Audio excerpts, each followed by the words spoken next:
প্রিয় দর্শক, আজকে হাতে হাত মিলিয়ে প্রতিবাদ করা হবে। আপনারা এই কমেন্টটি সবাই দেখেছেন। আজকে এর বিরুদ্ধে কঠিন থেকে কঠিনতর প্রতিবাদ করা হবে। যত সম্ভব আজকে এর প্রতিবাদ করব। যেহেতু এই মন্তব্যটি আমাদের মা বোনদের নিয়ে করেছে, তাই আমাদের মা বোনদের মন্তব্যটা আগে আমাদের দেখা উচিত। তাই আমাদের প্রিয় ভাইরাল দিদি অঙ্কিতা দিদি কি বলেছে তার মন্তব্যটা আগে আমরা দেখি, তারপরে আমি কথা বলছি। আমি যে প্রতিবাদটি করব, আশা করি আপনারা শুনবেন এবং আপনাদের মন আমি জয় করতে পারবো, আমি এটা আশা করি আপনাদের কাছ থেকে। চলুন অঙ্কিতা দিদি কি বলেছে সেটা আগে আমরা দেখি, তারপরে আমি কথা বলছি। কমেন্টটা একবার দেখেন কি লেখা আছে। লেখা আছে যে যতই করো হামলা, জিতবে এবার বাংলা, মমতা ব্যানার্জি জিন্দাবাদ, মমতা ব্যানার্জি জিন্দাবাদ। তারপরে লেখা আছে এইবারে যদি মমতা জিতে তাহলে হিন্দু মেয়েদের তুলি তুলি প্রেগনেন্ট বানাবো। মিলা ভালো কথা বলেছে। তোমরা রেগে যেচ্ছ কেন গো? দেখো, যারা যেই কাজে সিরা তারা তো সেই কাজটাই বলবে। একটা কথা মানো চাই না মানো, ওরা যে প্রেগনেন্ট বানানোর দিক দিয়ে 1 নম্বর স্থান অধিকার করেছে, এইটা কিন্তু মানতে হবে। তাই তো দেখেন কেন নিজের মাকে, নিজের বোনকে, নিজের দিদিকে, নিজের খালা খালি সালা সালি সকলকে প্রেগনেন্ট বানিয়ে দেয়। মাসে ওদের বাড়িতে 10টা করে বাচ্চা পেয়দা হয়ে যায়। হ্যাঁ, তাহলে ওরা বলবে না? কিন্তু ভাই একটা কথা বলি, হিন্দু মেয়েদেরকে প্রেগনেন্ট বানাইতে না একটু মুশকিল আছে। কেন বলছি? কারণ ওরা কুচুপড়া একটু তাহলে আমার চাইতেই চায় না, খাবে কি করি মানে বুঝলে না।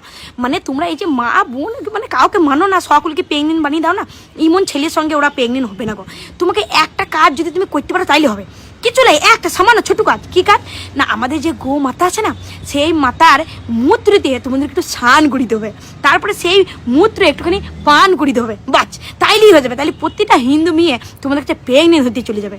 শোনো, হিন্দু ভাই দাদারা না এখনো মরে যায় নাই, ইমন করে কাটিং করে কেটে হাতে ধরিয়ে দেবে যে একবারে সেই ললিপপ ভেবে চুষতে চুষতে নিজের মা বোনকে আবার চলে যাবা পেয়দা করতে। বুঝতে পেরেছ? ভারী এসে বাকি আর কি কি গালমন্দ দেওয়া যায় আপনারা কমেন্ট বক্সকে বেশ করে ঝেঁপে ঝেড়ে লিখে দিয়ে যাবেন, যেন দ্বিতীয়বার হিন্দু মেয়েকে এমন কথা বলার আগে 10 বার ভাব দিয়ে তাদের রু রু কেঁপে যায়। শেষমেশ আমিও হয়ে গেলাম মুসলিম বিরোধী। আমিও হিন্দু মুসলমানের মধ্যে ভেদাভেদ করতে শুরু করে দিয়েছি। এমনই এক আমাদের মুসলিম দিদিভাই আমাকে কমেন্টে বলেছে আগের ভিডিও লিখেন যে বোন, তোমাকে আমি মিলা ভালোবাসতাম, তোমাকে ভাবতাম তুমি খুব সরল মনের এবং খুব ভালো মেয়ে, কিন্তু আজকের পর থেকে তোমার জন্য আমার মনে কোনো জায়গা নাই। তা সেই দিদিভাইকে একটা কথা কই, আচ্ছা দিদিভাই, কালকে যে দাদা ভাইটা আমাদের হিন্দু মেয়েদেরকে নিয়ে এমন একটা মন্তব্য করেছে, তার পরিপ্রেক্ষিতে আমি যদি এমন একটা কথা বলে থাকি তাইলে আমি হয়ে গেলাম মুসলিম বিরোধী। আমি তো সকলকে তুলে বলি নাই যে অতবার যে একটা নোংরা কথা আমাদের হিন্দু মেয়েদেরকে কইতে পারে। হ্যাঁ, কি না হিন্দু মেয়েদেরকে মমতা জিতলে আমরা নাকি তাদের প্রেগনেন্ট করে ছেড়ে দেবো। এই এত বড় কথাটা যদি একটা আপনাদের সম্প্রদায়ের মানুষ বলে থাকে, তাহলে তাকে যদি আমি দুটো জবাব দিয়ে থাকি তাইলে আমি বিরোধী হয়ে গেলাম। শুনেন, এইখানেই হচ্ছে আপনাদের আর আমাদের আজকে বলতে বাধ্য হচ্ছি যে তফাৎ। কারণ আমরা হিন্দুরা একে হিন্দু ভাই অন্যায় করলে 10টা হিন্দু ভাই এগিয়ে আসি তাকে সাজা দেওয়ার লেগেন, আর আপনারা কি করেন? আপনাদের এক ভাই মৃত্যু সমান অপরাধ করে থাকলেও 100 ভাই এগিয়ে আসেন তাকে বাঁচানোর জন্য। তাই তফাৎটা আগেও ছিল, এখনও আছে, পরবর্তীকালেও থাকবে। কিন্তু আমরা বাঙালিরা আপনাদেরকে সেই তফাৎটা কোনোদিন করতে চাই নাই গো।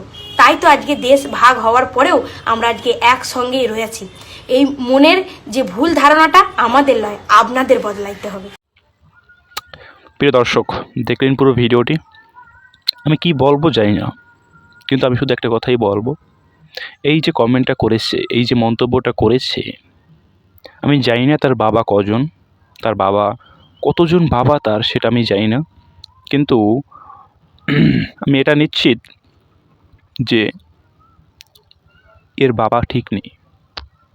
এর বাবা যে জন্ম দিয়ে গেছে সে হয়তো নেক্সট টাইম তার মায়ের কাছে আর আসে নাই।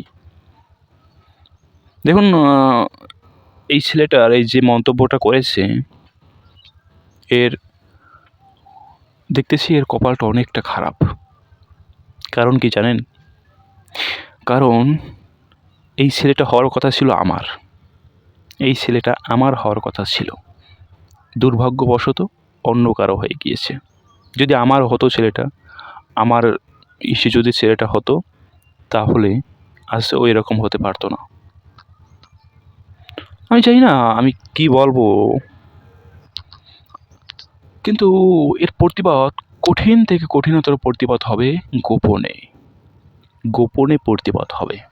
এটা কোনো সোশ্যাল মিডিয়ায় আমি আপলোড করব না।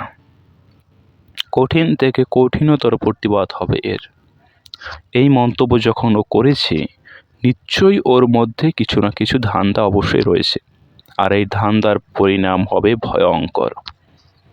আমি বলছি, এই পশ্চিম বাংলায় যদি আবারও মুখ্যমন্ত্রী মমতা বন্দ্যোপাধ্যায় আসে, আর যদি এরকম কোনো দুর্ঘটনা ঘটে, তাহলে বাংলার প্রত্যেকটি হিন্দু ছেলে এদের কী হাল করবে তার জন্য আমরা প্রস্তুত থাকতে পারি।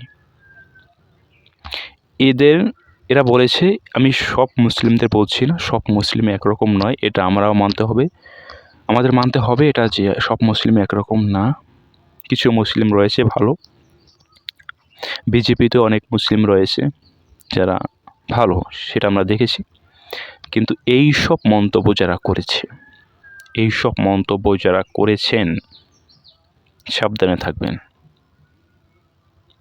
আপনার মা বোনদের নিয়ে সাবধানে থাকবেন, আপনার মা বোনদের সেফটি রাখবেন, যতটা সুরক্ষিত রাখার চেষ্টা করবেন ততই আপনাদের মঙ্গল হবে, ততই ভালো হবে।